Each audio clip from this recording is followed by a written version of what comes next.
So good morning or good afternoon, everyone. My name is Taiwo. I am going to be demoing a very old project of myself to the VC community today. And yeah, let's get started. Just a little bit of myself. I'm Taiwo. I'm a 22-year-old Nigerian. I'm a final student in college and a backend developer. And yeah, I built this. So let's get started. So this is my first demo ever. So don't mind if it is not very clean. I'm going to try my best to make it clean.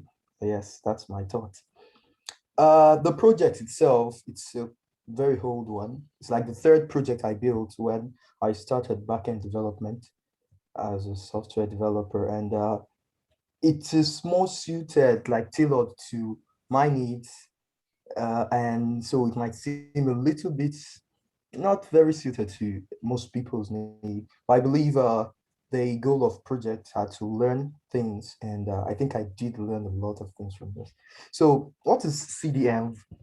Basically, I believe we've all, as it will say, it is the way by which you can securely store, access certain things. Might be API tokens, password, encryption keys, really anything that you need in your code, and get it from inside your development environment. So I think the will be why, like what prompted me to build this. Once I had something to deploy on AWS, and I found myself going in circles trying to just give my EC2 instance my environment variables. I was pissed and I thought, let me build something that would be able to deliver those things straight to my code, and I don't have to go through AWS, Amazon, or so. So this was what came out of that. So basically, it is a system which you can host by yourself on your servers and make it serve the bulk of your systems in prod, test, all of your environments really. And anything you want to send that can be serialized in the string format, you can send it to it. And just like I said, yeah, it is self-hostable, which is why it is available in Docker. You can just find it and just in one line, just deploy it. And before you know it, and if your environment are on the moon, they will be able to access it. So that is what it is about. Like I said, you just need, the goal is to make delivering of environment variables, development environment variables, production test easy as possible. And I hope to get feedback with respect to the security aspect. Yes, let's move on. So as simple as it is, we're built in Node.js.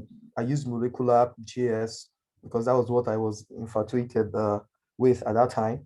And I also used MongoDB because like it is not a very structured system as you would have it. And yeah, MongoDB seemed to fit the requirement and I went ahead and used it. So like I said, it is very lightweight. In a nutshell, it's relatively just an API server. You're able to create a user on it, create environments on it. Those environments would, in the real time, be your project, your app, and then the data is encrypted at rest, which means even if anyone hacks into your system, they won't be able to use them, and can generate tokens, and also you can use anywhere there's internet access. The goal was to make it as simple as this, like anywhere I need my code, whether in my CI/CD pipeline or even in my code, which might not be really the best place to need this, you can literally just do this, give it your API token from the server, the environment name, and the URL. And when you change it over there, automatically, when you call this function again, it populates it. So that is the basic architecture. One thing I would also like to add is that you are a user, you can have multiple environments, and an environment can have multiple environment variables.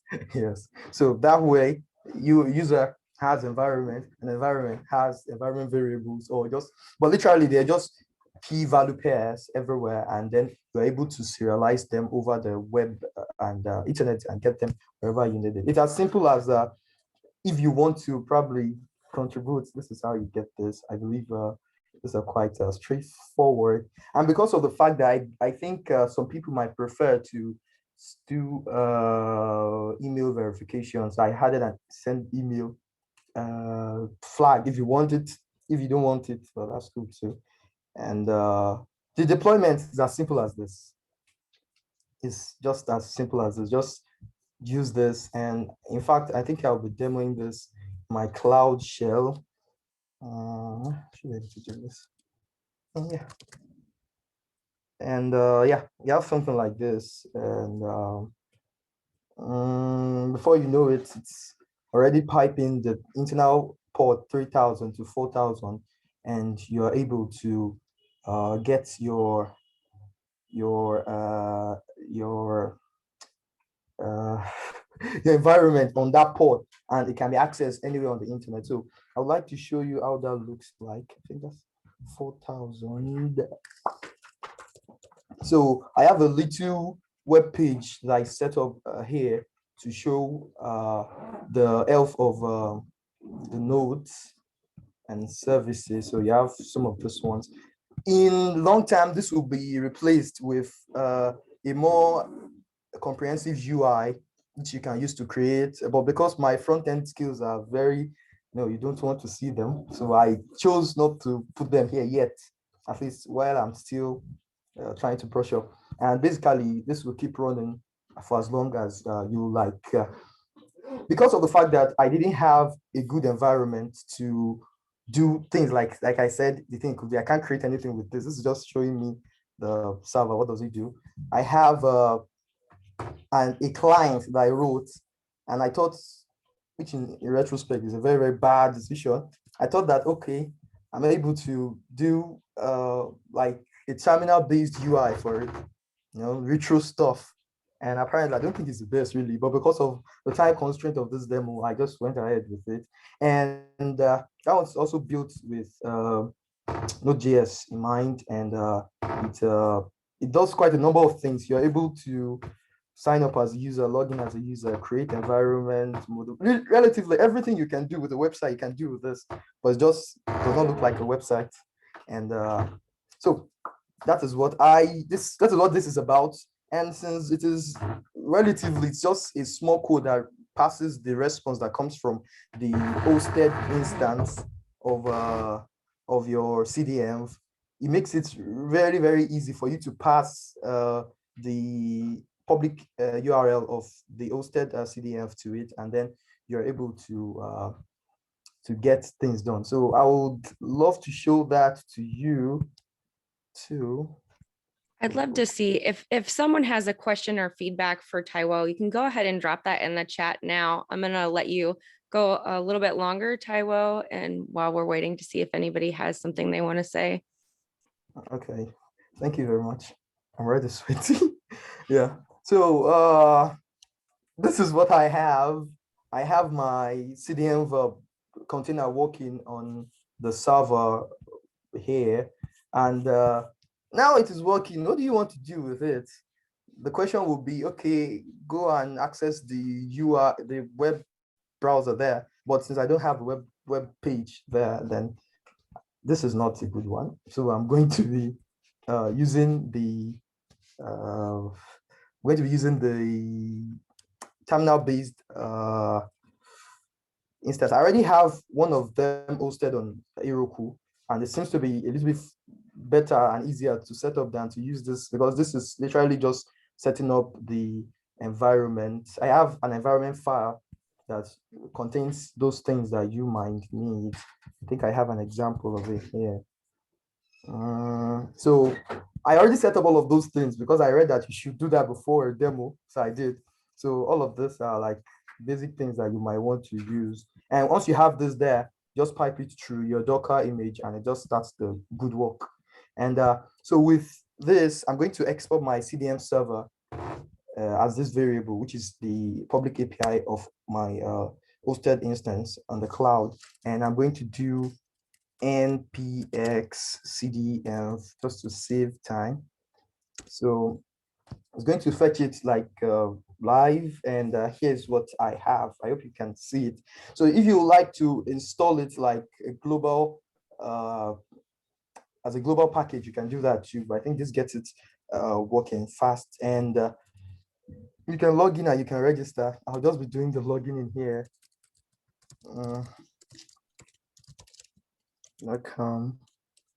Taiwo, just a quick question. Do you mind, it'll be easier for folks watching the demo if you just zoom in the browser once or twice, if you can if you're on Mac. Yeah, exactly. Yeah. Perfect. Thank you. Okay, thank you very much. So, like I said, this is the environment that you get by default when you run this. And because I set this beforehand, the program knows where to make the request and what to do with it. So I'm trying to log in now. You can also register, but I don't want to do that. I already have an account. And put your, no, that's about, put your password. And it's logging in, and you can have yourself something. So it takes a while for no reason. Like I said, this is not the most efficient way to use the system, but it kind of just come on, work. Well, what do we have here? I want to make sure again. Yay. Go ahead, Nick. Yay. So no, I was just gonna say, Taiwo, don't worry if it's running a bit slow. You've put something out there, and that's what's important, and you can make it faster later. So don't stress out about it. Yeah, thank you. So now I have all of this. I have my environment, the tokens, the keys, help and quit and log out. So let's start with the environment, which is relatively just getting you to create an environment, view environment in the encrypted form and in the plain text form, and edit environment. And so we can view my environment in plain text. I have only one environment on that account. This is VirtualCoffee. I don't know if everyone can see that. And when I click it, it shows me all of those things that I have on it. So they are already decrypted. If I were to be working with people that I don't trust, I'll just do this. And I think I trust you guys. You won't steal my Well, we've got about a minute. We've got about a minute left. So if there's anything else you want to showcase, you all can still drop comments in the chat. I know that Nick had a small suggestion to call it .env.sample instead of .env.copy, and we can continue these conversations in Slack as well. All right. So you can create your token, which you can use for fetching the details yourself, which I'm going to do. And from here, basically, that is all you need to access the file. So quit and node CD demo. Yes, so node. I have it installed here already, and I think no, this is not it. Let CDEnv equals require CDEnv. We're going to have to wrap up. So I'd love to know if there's any last things that you want to share with us about the project that you've been working on.